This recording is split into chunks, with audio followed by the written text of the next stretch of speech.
नमस्ते, मैं हूं रविंद्र गौतम और आप देख रहे हैं ब्लंटली स्पीकिंग।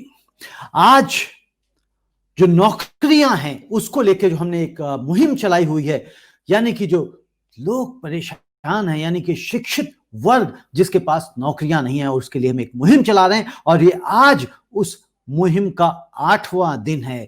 शिक्षित बेरोजगार करे गुहार, अब तो सुनो सरकार।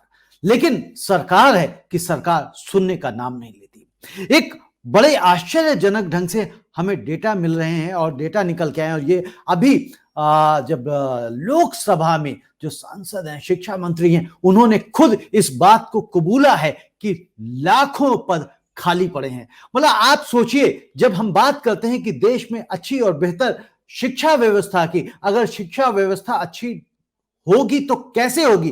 क्यों? क्योंकि जब शिक्षक ही नहीं है तो शिक्षा कहां से बेहतर होगी?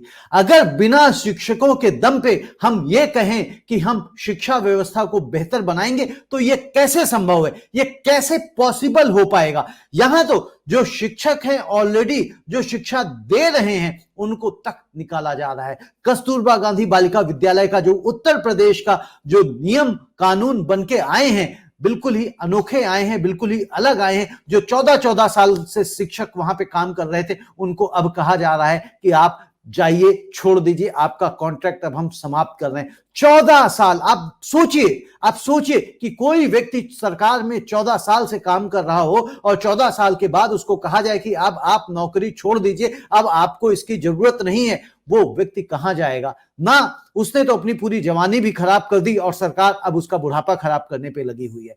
यानी कि अभी उसको अपने बच्चों की पढ़ाई भी पूरी करानी है, यानी उसको अपने बच्चों की शादी भी करनी है, मकान भी हो सकता बनाना हो, घर भी बनाने हो, या कहीं वो ईएमआई के चंगुल में भी फंसा हो सकता है। लेकिन सरकार कह रही है नौकरी छोड़ दीजिए। नौकरी नहीं छोड़ना चाहते तो सरकार उसके लिए उपाय लेके आई है, जिसको वो समायोजन कह रहे हैं। यानी कि जो लोग हैं कहीं ना कहीं वो एडजस्ट करेंगे। समायोजन किस तरह का है? यदि आपकी तनख्वाह 22,000 रुपए है तो आप 9,800 रुपए के वेतन पे आ जाइए। सोचिए, जिसकी तनख्वाह 22,800 रुपए है वो 9,800 रुपए के वेतन पे आ जाए। पॉसिबल है, संभव है। मजबूरी हो तो आदमी क्या नहीं करेगा, क्योंकि उसके आगे तो किसी का वश चलता ही नहीं है। लेकिन आप ये सोचिए, जिस व्यक्ति ने जब ज्वाइन की ही थी ये नौकरी 14 साल पहले, तब उसकी नौकरी 7-8 हजार 9 हजार रुपए की प्रति माह वेतन था, और आज फिर उसको उसी वेतन पे लेके चले आ रहे हैं। अगर आप 14 साल पहले जाएं तो गेहूं क्या रुपए किलो था, आलू क्या रुपए किलो थी, टमाटर क्या रुपए किलो था, प्याज कितने रुपए किलो में था, चावल कितने रुपए किलो था, पेट्रोल कितने रुपए किलो था, और आज हम उसको कह रहे हैं भैया तुम वापस 9,800 पे चले जाओ। ये कहां से न्याय है? किस तरह का न्याय है? अब आप सोचिए कि कितने सारे जो है पद पूरे देश में खाली पड़े हुए हैं, लेकिन सरकार है कि इस तरफ ध्यान ही नहीं देना चाहती, सोचना ही नहीं चाहती। कारण क्या है कि सरकार ने क्यों सारे के सारे पदों को नियुक्तियां नहीं दे रहे हैं? क्यों नहीं सारे पदों को भरा जा रहा है? क्या कारण हो सकता है? पूरे देश में आप देख रहे हैं शिक्षकों के 10,60,139 पद खाली पड़े हुए हैं। जी हां, 10,60,139 पद खाली पड़े हुए हैं।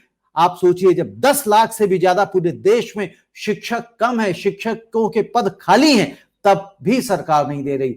यहीं पे उत्तर प्रदेश जो है टॉप करता है। टॉप उत्तर प्रदेश है। उत्तर प्रदेश किस चीज में है? शिक्षकों के रिक्त पदों में टॉप करता है। यानी कि सबसे ज्यादा अगर खाली पद पूरे देश में किसी भी राज्य में है तो माननीय योगी जी के राज्य में है, और वो है उत्तर प्रदेश में शिक्षकों के 2,17,481 पद, यानी कि 2.25 लाख से भी ज्यादा, 2.25 लाख पद खाली पड़े हुए हैं।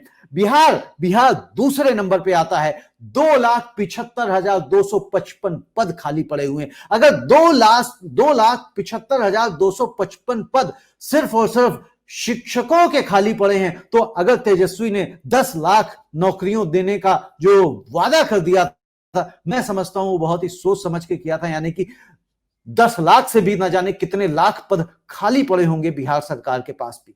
और इसी तरह से झारखंड देख लीजिए, 95,897 पद खाली पड़े हुए हैं। यानी कि ये टॉप 3 है। ये आई थिंक बिहार नंबर 2 पे आ रहा है। जी, बिहार नंबर 1 पे है।